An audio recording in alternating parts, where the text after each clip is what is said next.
yo no sé qué tiene que hacer Chile intercambiando información de seguridad con lo que sabemos es un narcoestado. Yo no lo entiendo, no me lo explico. No, o sea, fuimos a firmar un acuerdo con un país que por definición no comparte información. Y era un acuerdo para compartir De información. colaboración de información.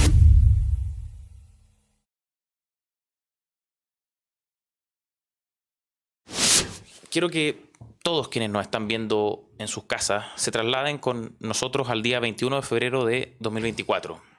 Medianoche del 21 de febrero, Comuna de Independencia, un ex militar venezolano de poco más de 30 años, Ronald Ojeda, opositor al tirano Nicolás Maduro y se suponía asilado político en Chile, es secuestrado por un grupo de extranjeros alrededor de las 3 de la mañana. 1 de marzo de ese mismo año, habían pasado unos 10 días, Ojeda aparece muerto en una toma en Maipú. El fiscal Héctor Barro, que era el que llevaba el caso, apuntó inmediatamente, o sea, no inmediatamente, después de sus diligencias, de sus investigaciones, a una operación criminal orquestada de Venezuela y que fue ejecutada por miembros del Tren de Aragua. Pilar, ese caso nos dejó al descubierto en muchos sentidos, yo creo. Así en términos generales para ti, para que luego vayamos a los detalles del caso. ¿Qué es lo que hace tan perturbador o inquietante el caso de Ronald Ojeda? Bueno, más allá de todos los detalles de cómo se cometió ese delito, lo que fue muy grave fue el hecho de que si esta persona era un asilado político en Chile, Chile no lo haya definido como sujeto de interés para protegerlo. A ver, ¿qué implicaba eso? Porque él tenía la calidad de asilado político, No es que lo ¿cierto? vayamos a seguir, ni mucho menos, pero por lo Claro. menos tener en el fondo cierta constancia de saber cómo está, dónde está, en qué lugar está viviendo, qué riesgos puede tener, dónde va a trabajar, qué riesgos puede tener su familia. Porque solo la calidad el asilo político no le otorgaba todo esto que tú dices. O sea, si hubiésemos tenido inteligencia y contrainteligencia, no estaríamos quizás hablando de Ronald Ojeda en estas condiciones.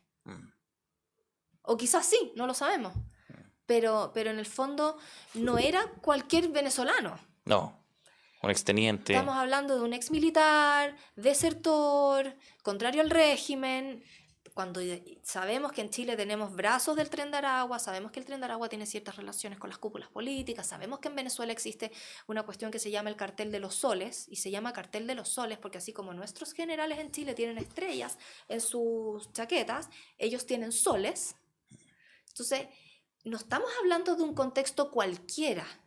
Por lo tanto, él sí debió haber sido sujeto de interés de nuestra inteligencia para tener algún... Sobre todo, acá, más allá de proteger a Ronald Ojeda en particular, o sea, si acá estamos hablando de un delito que fue orquestado en el extranjero, asociado a otro gobierno, que se cometió en territorio nacional, o sea, ni siquiera tenemos control ni soberanía en nuestro propio territorio. Claro, o sea, incluso más allá de Ronald Ojeda, una preocupación general de... Exacto, o sea, yo no quiero en el fondo minimizar lo que No, por pasó con supuesto que Ronald no. Ojeda, fue una cosa terrible, además que él lo encontraron dentro de una maleta, Brutal. enterrado bajo cemento, o sea, fue una cosa que nosotros podríamos haber visto en cualquier película de Hollywood. Sí.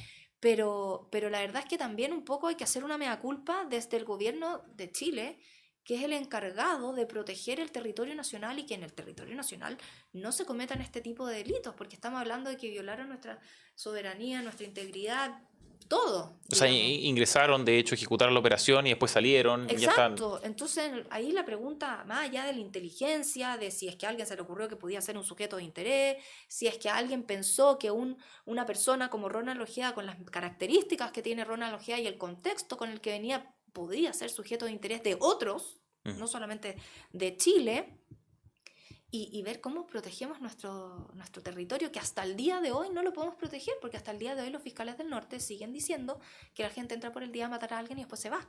Entonces, algo está pasando con el control del territorio por parte del Estado, que el Estado, por definición, una de sus características es desarrollar sus actividades dentro del territorio limitado por fronteras, digamos. Claro. Pilar, de los delitos violentos que existen, el secuestro debe ser quizás uno de los más complejos de llevar adelante, ¿no? Porque, a ver, en el caso GEA lo comentábamos, es una operación digital de Venezuela, captores vestidos de policía, así como policía de investigaciones que no eran, de un cuerpo enterrado a 1,5 metros del suelo, una maleta con cemento encima, de una persona, Ronald Ojeda, que se suponía tenía la calidad de asilado político. O sea, tienen que pasar muchas cosas para poder ejecutar esa operación, ese secuestro. O sea, el nivel de planificación y logística tiene que ser muy alto, ¿no? En estos casos, Bueno, sí, bueno, en el caso particular de Ronald Ojeda indudable. terminó con la muerte, Mm, pero si pensamos en un secuestro que busca obtener dinero para financiar otra actividad ilícita, que es algo también que venía explicado en el informe, mm, bueno, necesitamos la logística, necesitamos tener un departamento, una casa, un terreno, seguridad, alimento, agua, una cama, un baño, porque si es que nosotros necesitamos recibir el dinero, tenemos, no sé, me puede morir esa persona que tengo secuestrada. Entonces, mm. necesita una logística mayor que si estamos hablando de que un grupo criminal contrató a una persona para matar a otra. Claro, el sicariato. Claro. Mm. En ese sentido, no cualquier organización criminal puede entonces llevar adelante un secuestro, ¿o sí? No, no. No, porque se necesitan recursos. Mm. Y no sé, si en estos últimos 10 años, lo que decíamos, los secuestros han aumentado un 138%, me imagino que no es por casualidad. O sea, me imagino que debe haber un correlato a nivel de estructura de la organización y de su profesionalización, ¿o no? Algo Por tiene que existir, supuesto que ¿no? no es casualidad, o sea, se ha identificado más o menos todas las zonas de control de los grupos extranjeros y nacionales en la región metropolitana. Mm, Y eso lo podemos extrapolar a otras regiones y también sucede así. Entonces, en el fondo esto no es casualidad, es que el crimen organizado llegó y nosotros seguíamos pensando que éramos país de tránsito y seguíamos viendo ingenuamente este problema y seguíamos pensando que estábamos mejor que los demás. mm. Cuando hablamos de criminalidad organizada en este espacio, solemos centrarnos, Pilar, en el objetivo primordial, ¿cierto? Que es la obtención de ganancia ilícita y después su inyección en la economía lícita. En el caso de Ronald Ojeda, estamos hablando de un secuestro de un ex militar venezolano con asilo político en Chile. ¿Es algo distinto? ¿Por qué ese target? Sí, es que Como que quizás desordena un poco el... en el caso de Ron Ojeda, bueno, es que primero si vamos a Venezuela, hay ya expertos que se han dedicado solamente a estudiar Venezuela y los nexos criminales entre Maduro y grupos de crimen organizado. Algunos de ellos ya con sus informes publicados identifican ciertas zonas por economía ilícita, por llamarlo de alguna manera. Entonces, en Venezuela se nos mezcla un poco lo político con la ganancia económica del crimen organizado, y en el caso de Ronald Ojeda era un target político finalmente, porque era un desertor y no sabían qué iba a pasar, y acá también había muchos venezolanos a los que se podría haber contactado para... Entonces también cuando uno estudia el crimen organizado, tiene que ver qué diásporas tienes en ese país. Salgámonos de Chile, vámonos a Brasil.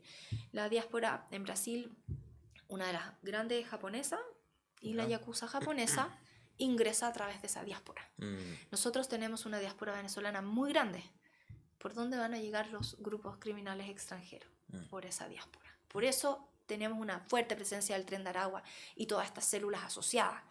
Pero en el fondo tenemos un contexto que el caso de Ronald Ojeda tiene ciertas características particulares, pero que no nos olvidemos que estamos hablando de un grupo criminal organizado que trajo sus técnicas a Chile, que está tratando de sacar a los chilenos, a las mafias chilenas del territorio, o los está integrando y está distorsionándolo todo. Y el hecho de que nos hayamos enfocado en los homicidios por mucho tiempo también nos hizo olvidar lo que viene después de los homicidios, porque muchas veces la calma en una región como América Latina no significa que el Estado controle el territorio, significa que tenemos otro capo de la mafia controlando el territorio, que tiene a todos sometidos y todo tranquilo para desarrollar su negocio, que es lo que necesita finalmente. Quiero entrar a eso en breve, pero una pregunta antes sobre el caso de Ronald Ojeda. ¿No te parece extraño el acuerdo firmado por Manuel Monsalve en Caracas De todas maneras. un mes antes De todas del maneras, secuestro? o sea, fuimos a firmar un acuerdo con un país que por definición no comparte información. Y era un acuerdo para compartir De información. colaboración de información. Entonces la pregunta que a mí se me genera es, ¿quién es el que va a colaborar con información? ¿Chile para Venezuela? O sea, Venezuela buscaba a través de este acuerdo conseguir información que le sirviera. No sé, inentendible. Porque es muy complejo ese acuerdo de colaboración de información. Si ese país no colabora y no colabora a tal punto que para poder identificar a criminales venezolanos tenemos que recurrir a confianzas mutuas que tenemos con Colombia, por ejemplo, para saber si es que esa persona pasó por Colombia y si es que el nombre de esa persona coincide con el nombre que tenemos acá, porque ya sabemos que los nombres no coinciden y muchas veces no tenemos las huellas dactilares como para en el fondo chequear y hacer los cruces que necesitamos. Entonces, pero para poder identificar a esa persona debió haber cometido un delito en Colombia, entonces Colombia lo tuvo que haber ingresado. Tampoco es tan sencillo. Entonces, eso te demuestra que Venezuela no colabora y no va a colaborar y no le interesa colaborar. Pero es insólito. Yo no sé qué tiene que hacer Chile intercambiando información de seguridad con lo que sabemos es un narcoestado. Yo no lo entiendo, no me lo explico. No, o sea, este acuerdo para Chile nunca va a ser beneficioso. Pero y no sé, yo no sé qué pueda estar pensando la familia de Ronald cuando ve que esto es en enero de 2024, el acuerdo de colaboración con Venezuela, y que un mes después secuestren a Ronald y lo maten. Yo no estoy diciendo necesariamente que fruto de ese acuerdo se produjo, no sé, un intercambio de información indebido y murió Ronald Ojeda, no es mi No, mira, punto, yo pero, creo que en pero ese es... caso el tema de Ronald Ojeda no pasa por el acuerdo de información, pasa por una inteligencia muy bien hecha desde Venezuela. Mm, O sea, y que nos demuestra que nosotros no tenemos una inteligencia de ese nivel, porque pasó lo que pasó, digamos. Pero de todas maneras, en ese contexto, ese acuerdo de intercambio de información es súper dudoso. no, brutal. Oye, Pilar, otros casos recientes, terribles también, quizás con menor detalle, pero secuestros de empresarios en Rancagua y en Los Andes, 2023 y 2025, ahora en mayo. Juan Campos Arancibia, empresario del transporte, interceptado por delincuentes colombianos el 23 de mayo, eh, iba de camino a su casa por la autopista Los Libertadores.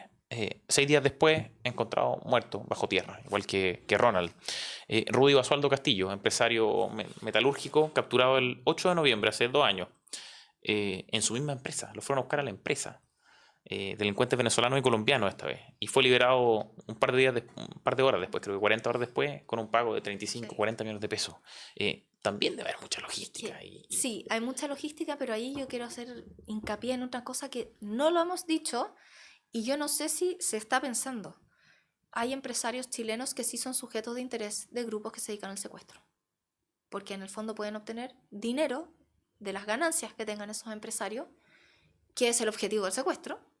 Entonces, en ese sentido, cuando hablamos de estos secuestros empresarios, lamentable lo que pasó en los Andes, porque el empresario falleció, pero en el fondo nosotros ya tenemos sujetos de interés, sobre todo aquellos que tienen mucha visibilidad, que tienen mucha opinión política. Tú cuando dices, Pilar, te interrumpo, cuando dices ya tenemos sujetos de interés, ¿es porque esta es una categoría que tú dices, oye, esta persona es una persona que está expuesta a un secuestro criminal organizado, o es porque ya ha sido catalogado así por nuestras instituciones No, y ya...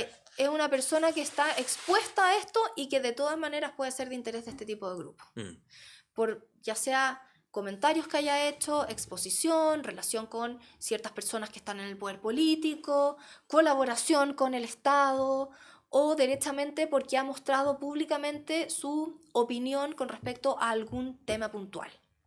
Y eso también lo hace sujeto de interés, me refiero a sujeto de interés para estas organizaciones, que no necesariamente lo pueden secuestrar a él o a ella, pueden ir contra sus hijos, contra sus nietos, contra la señora, el marido, etcétera. Y eso lo tenemos que conversar porque si es que se profesionaliza el secuestro, como sucedió en otras partes de la región, eso puede pasar acá. En Colombia lo que hacían era que iban a buscar las revistas sociales, marcaban la cara de la persona y decían, vaya y búsqueme a esta persona.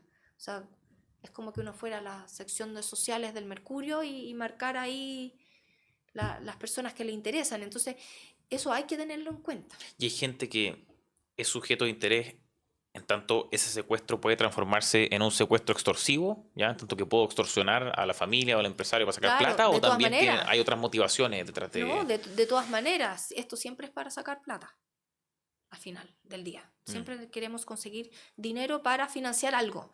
Entonces, si tenemos personas que tienen capacidad económica a la que yo puedo extorsionar a través de un secuestro, puede ser. Y el caso de Colombia, porque en Colombia también en los 80 hubo mucha motivación política de por medio, ¿cierto? No había solo un tema de negocios, lo había por supuesto, pero también se Sí. entremezclaba la política y se secuestraba El caso de políticos, se Colombia, mataba con otro sí, objetivo el también. caso de Colombia es un poco al revés a lo que pasa acá. Bueno, y es bien distinto porque en Colombia nacen estos grupos criminales Mm, y como que nosotros los importamos de alguna manera, pero es distinto porque en Colombia esto surge en las zonas rurales y del campo migran a lo urbano. Acá es un poco al revés, han llegado a las zonas urbanas, las presiones de las distintas acciones del Estado han hecho que migren a zonas más aisladas, pero en el fondo el caso colombiano, cuando uno mira estos problemas de terrorismo, de narcotráfico, de lo que quieras, la ideología siempre está presente. En Colombia no pueden separar estos temas de la ideología porque surge desde fracturas ideológicas que suceden en ese país décadas atrás en el siglo pasado. Entonces, en ese sentido, por supuesto que es difícil mirar solamente crimen organizado. De hecho, por lo que me explicaban, un colombiano ya retirado de las fuerzas de seguridad en Colombia, esto surge por grupos paramilitares que nacen con una ideología puntual. Y después se desarrolla el tema del narco que financia esta Claro, ideología. son cismas, por decirlo así, de la FARC, ¿cierto? De la Fuerza Armada Claro, Revolucionaria. las FARC nacen de un cisma, por ocupar tu misma palabra, ideológico en ese país, pero ellos buscan el narcotráfico para financiar su causa política finalmente. Entonces, en el caso nuestro, tenemos grupos que tienen una causa política. El famoso Gualmapu o Estado-Nación Mapuche, hay grupos concretos que tienen una causa política y que lo han dejado expresado. En el caso de Yaitul, cuando vino a Peñalolén en su minuto y dijo que necesitaba la madera para comprar los fierros para llevar adelante su causa. Sí, lo tienen en un libro, de hecho, Sí, escrito. el que lo lanzaron ahí en Peñalolén ya en 2023 habrá sido por ahí. O 2022 incluso. Pero Yaitul no tiene como objetivo robar la madera y desarrollar la economía ilícita de la madera. Claro. Yaitul necesita robar la madera, venderla, recibir ese dinero y financiar su objetivo real. Hay otros grupos, en cambio, que sí, se dedican solamente al robo de la madera, a la economía ilícita de la madera y reciben dinero por ese lado. Lo mismo que pasa con los salmones, con la merluza, que es un poco distinto, pero con la merluza también, con el cobre, con el robo de los cables, de los transformadores. Entonces, pero cuando miramos casos como el de Colombia, ahí la relación con la ideología es muy fuerte y primero está la ideología y después está el crimen organizado. Entonces, también eso es súper importante tenerlo en cuenta, porque si nosotros miramos el norte de Chile, lo que tenemos es crimen organizado, que desarrollan tráfico de personas para la explotación sexual, que se dedican a la trata de personas, al tráfico de armas, al narcotráfico, al contrabando, crimen organizado, empresas ilegales montadas completas que buscan un objetivo económico. Miramos la macrozona sur, tenemos algo de eso, pero tenemos mucho también de estos grupos que ocupan estos argumentos políticos para llevar a cabo su objetivo ideológico, por llamarlo de alguna manera. Entonces ahora hace poco se hablaba del tráfico de armas que venían de Argentina por el sur. Claro, hay mucho tráfico de armas que viene de Argentina por el sur. ¿Para qué? Para satisfacer esa demanda que, si bien puede tener objetivos económicos y solo se dedica al robo de madera o a la extorsión ahora por transitar en los caminos, pero también están estos grupos que tienen su objetivo político. Y cuando tengamos identificado el objetivo real de ese grupo, va a ser mucho más fácil tomar las medidas.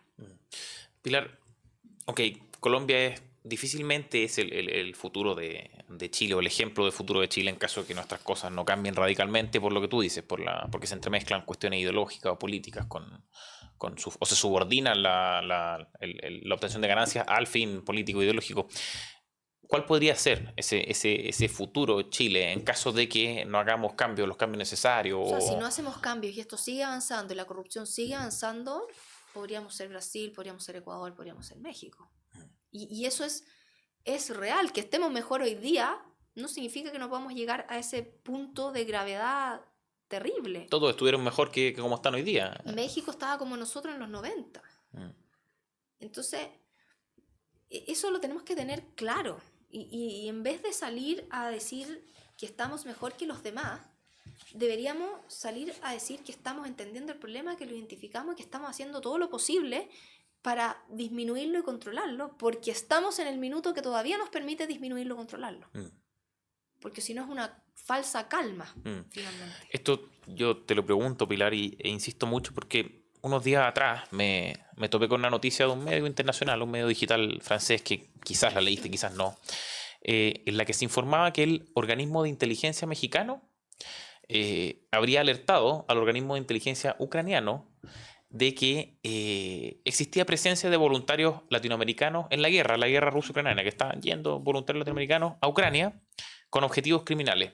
Me refiero a que estas personas, respecto a las cuales se levanta la alerta, se presentaban como voluntarios para la guerra con documentos falsos, con pasaportes panameños, venezolanos, etcétera, para acceder a entrenamiento militar y específicamente a pilotaje de drones. Mm. O sea, O eran... sea, no me sorprende si tú piensas los Zetas, Mm, que ahora hablamos poco de los Zetas en México, pero en un minuto hablamos mucho de ellos, nace de fracciones en el ejército y finalmente ellos forman su propio cartel. mm. Entonces, y el entrenamiento militar, claro, lo necesitan para poder ejercer el poder sobre el otro, que el otro puede ser el Estado o puede ser el cartel enemigo, digamos. Y la mejor forma de ejercer el poder es con la fuerza. Pero es una locura, o sea, es algo que, no sé tú, seguramente sí, pero en mi cabeza no se habría pasado por la cabeza pensar que podrían haber criminales de organizaciones, de carteles, de bandas, yendo a la guerra en Ucrania para entrenarse entonces para volver a su organización. Sí, mira, hay un informe súper interesante de la Iniciativa Global contra el Crimen Organizado, ¿Ya? que habla de las 5 olas del crimen organizado, pero obviamente detalla la última y la proyecta como hacia el 2040, que en el fondo te habla de que lo que vendría serían estados que permitan el desarrollo del crimen organizado, o sea, ya una penetración total del tejido político y social, y que, bueno, lo que pasa en Venezuela o en algunas partes de África es hacia donde vamos con un tremendo uso de tecnología.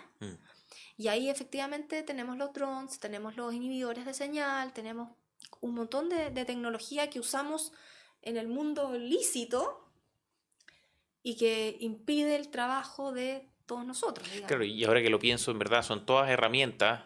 O sea, lo que pasa acá es siempre lo mismo, herramientas que están a disposición del mundo lícito, como dices tú, que son utilizadas por el mundo Mira, ilícito. si nos Entonces, vamos así como a la teoría y hablamos de la globalización generó un acercamiento de todos, porque permitió integrarnos, interconectarnos, eliminó un poquitito las fronteras porque las relaciones eran más fuertes, los medios de comunicación se hicieron más potentes, empezó a aparecer la tecnología y todos nos beneficiamos de eso.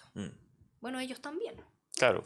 Ellos también, porque se les planteó que sus compradores de droga estaban más cerca, que era más fácil llevar esa droga, que las conexiones que se generaban permitían también eso. Aprovechémonos de los tratados de libre comercio y de los containers que vamos mandando. Claro, Entonces, del nuevo puerto. claro, entonces en el fondo ellos van a aprovechar todas las oportunidades tal cual como lo hacemos nosotros.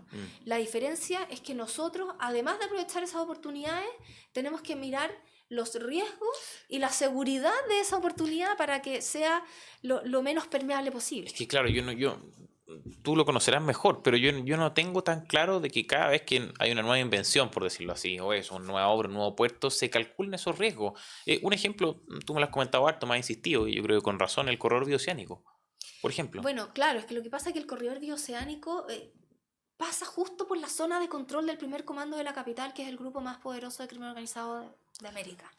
Entonces, me imagino yo que está analizado ese riesgo porque conecta Brasil con puertos chilenos, el puerto de Santos en Brasil con Antofagasta, Mejillones y otros puertos en la región de Antofagasta. Si pensamos, Santos tiene un fuerte control del primer comando de la capital. El primer comando de la capital se dedica al narcotráfico, obviamente de cocaína, que es lo que más renta. Y donde están pagando más por el kilo de coca es en Asia y en Medio Oriente.